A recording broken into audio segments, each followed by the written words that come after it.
these activities, like this like whole movement of going, like his efforts of driving people into a tolerant, a respectful way to understand one another, and I'm thinking of all those efforts of him. Like, do you consider him as like one of the great kind of leaders that having influence and really working really hard on the issues of humanity? Oh yeah, oh yeah. Of course, I consider him, as one of the most important people, and maybe in the world, in the efforts of understanding, and it's very difficult, I think, to be understanding if you're not open to other ideas than your own. We all see the world, through our life experiences, through the paradigm that we have, and sometimes it's very difficult to see something different than your own way of life, than your own philosophy, because you have to open yourself to question your own thoughts and ideas. You have to open them to question. Am I right, in my thinking? And you may not be able to, you may be not comfortable with opening yourself to others, to other ideas, especially if they conflict with yours. But Gulen has, is preaching and writing and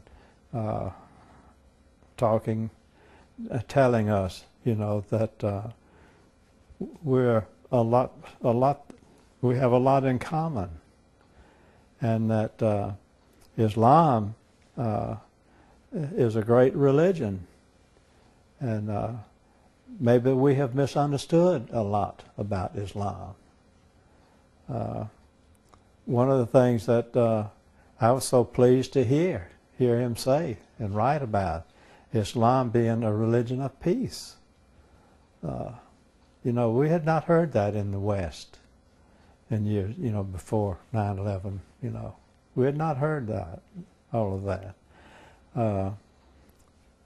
and we had heard the bad things, the negative things about some of the extremists in Islam. Of course, we have extremists, in Christianity also, but we need to open ourselves to the positives, and Gulen helps us to do that in his writings and in his preaching. He accepts you, me, and he would like for us to accept him.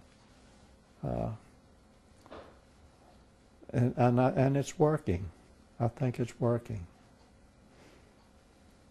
So, you were talking about that your appreciation of his ideas and efforts. Would you consider yourself as a follower of him, or a kind of close person to his ideas or philosophy? Well, I'm a devotee. I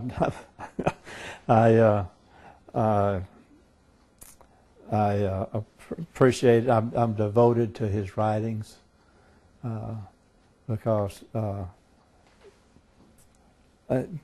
he say what I would like to say.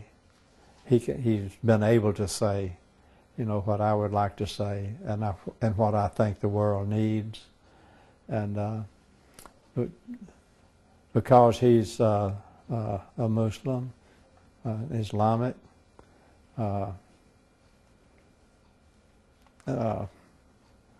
it's sometimes you have, because of that, I think the world, or at least the West, has been reluctant to accept him and to even read his works.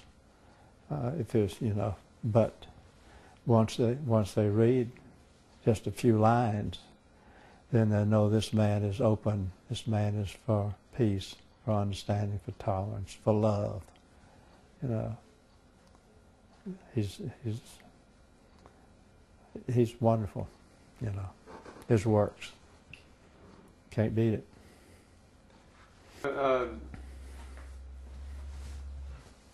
Like some sociologists, some thinkers, especially this Sufi master, his name is Shafik Jan, who is a direct descendant of Rumi. He lived in this century and he passed away a couple of years ago. Who was that? Shafik Jan.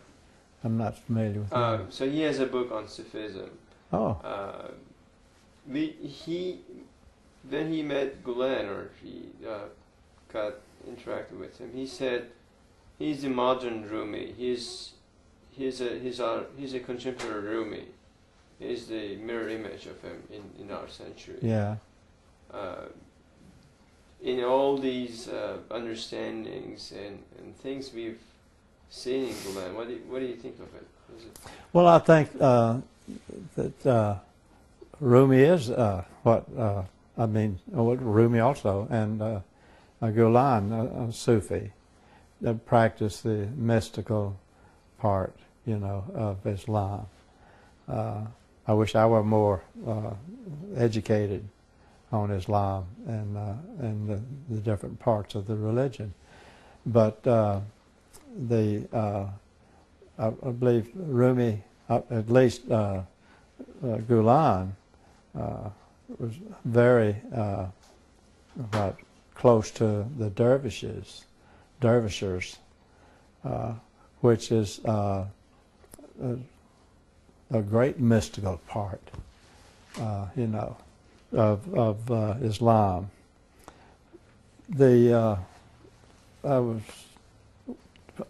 Our ID representative here in Mississippi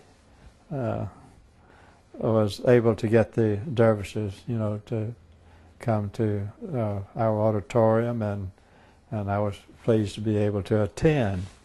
At that time, I had no earthly idea that it was a religious ceremony. When I saw them perform, and of course, I don't think they would even call it a performance.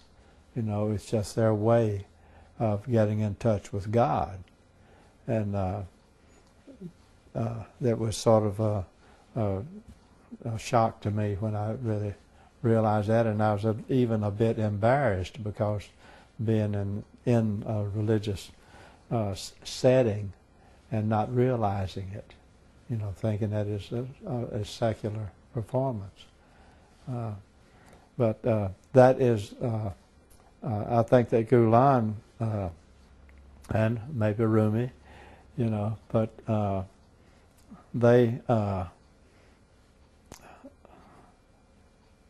understand and appreciate, the dervishes, their